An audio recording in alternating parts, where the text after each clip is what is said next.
पिछले 24 घंटे में यूक्रेन ने रूस में भारी तबाही मचाई है। यूक्रेन ने हम लोग के मिसाइल और ड्रोन का इस्तेमाल किया हम लोगों ने।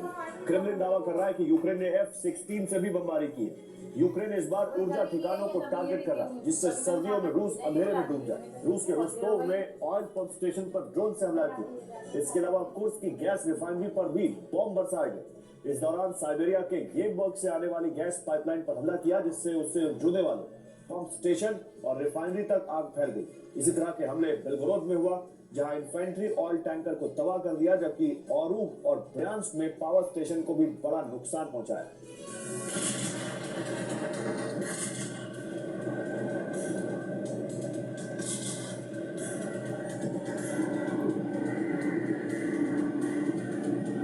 हमलों के लिए लगातार यूक्रेन को रिचार्ज किया जा रहा है। कुछ हफ्ते पहले ब्रसेल्स में हुई मीटिंग में इसका प्लान बनाया गया। मीटिंग में ज़ेलेंस्की भी शामिल हुए और वीडियो कॉन्फ्रेंसिंग के जरिए डोनाल्ड ट्रंप से भी बात की गई। मीटिंग में तय किया था कि किन देशों से हथियारों की सप्लाई सर्दियों के लिए की जाएगी। फ्रांस से राफेल की खेप मिल रही है, जर्मनी पेट्रियट सिस्टम देने जा रहा है, ब्रिटेन से स्कैल्प मिसाइल मिल रही, अमेरिका टॉम हॉक सीक्रेटली पहुंचा सकता, जबकि पोलैंड 2 F-16 देने की तैयारी में। और ये बहुत ही जल्द यूक्रेन पहुंच जाएंगे, क्योंकि कुछ दिनों में भारी बर्फबारी शुरू हो सकती। इसलिए ब्लूप्रिंट इसी हिसाब से बनाया गया है कि अगले 2 से 3 महीने के लिए हथियारों की भारी खेप पहुंचाई जा सके। इस बीच यूक्रेन में ड्रोन और मिसाइल प्रोडक्शन होता रहेगा।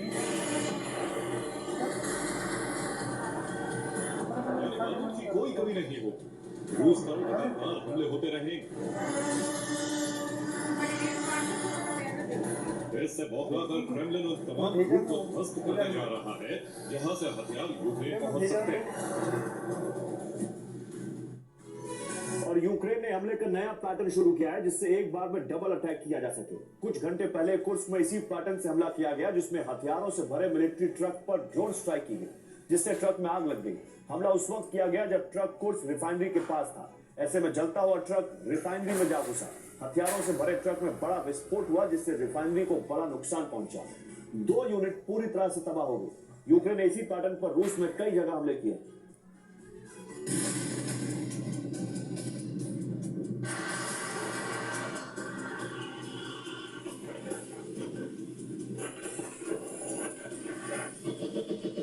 जमीनी जंग करीब करीब रुक गई, हालांकि कुछ इलाकों में सैनिक आगे बढ़ रहे हैं।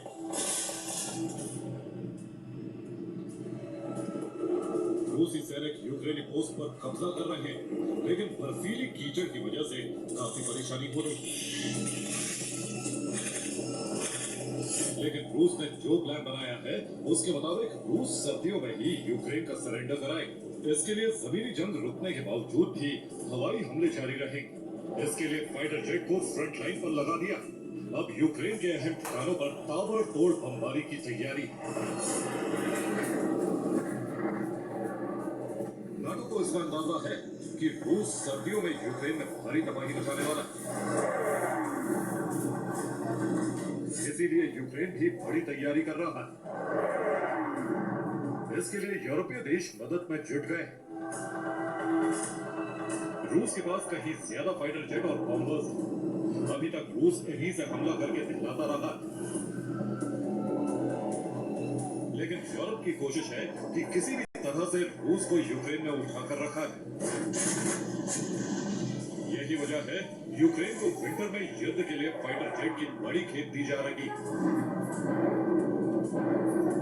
स्वीडन ग्रिपेन देने जा रहा है, फ्रांस राफेल देने जा रहा है, ब्रिटेन यूरोप फाइटर पहुंचा रहा है, पोलैंड F-16 भेज रहा है। कुल 250 फाइटर जेट भेजने की तैयारी। कॉम्बैट हेलीकॉप्टर भी भेजे जाएंगे, मिलिट्री ट्रांसपोर्ट एयरक्राफ्ट भी दिए जाएंगे। बात यही खत्म नहीं होती। यूक्रेन को सैन्य मदद के नाम पर ये जेट दिए जा रहे हैं, जबकि यूक्रेन खुद भी कुछ जेट किराए पर लेने जा रहा है, जिसके लिए नियमों में ढील दी जा सकती है। अब यूरोप में सर्दियों में आसमानी जंग का सबसे खौफनाक चरण आरंभ होने जा रहा है।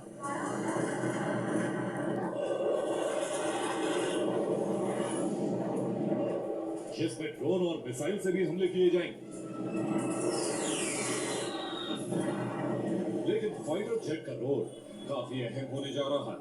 Bureau report, TV 9 Bharat.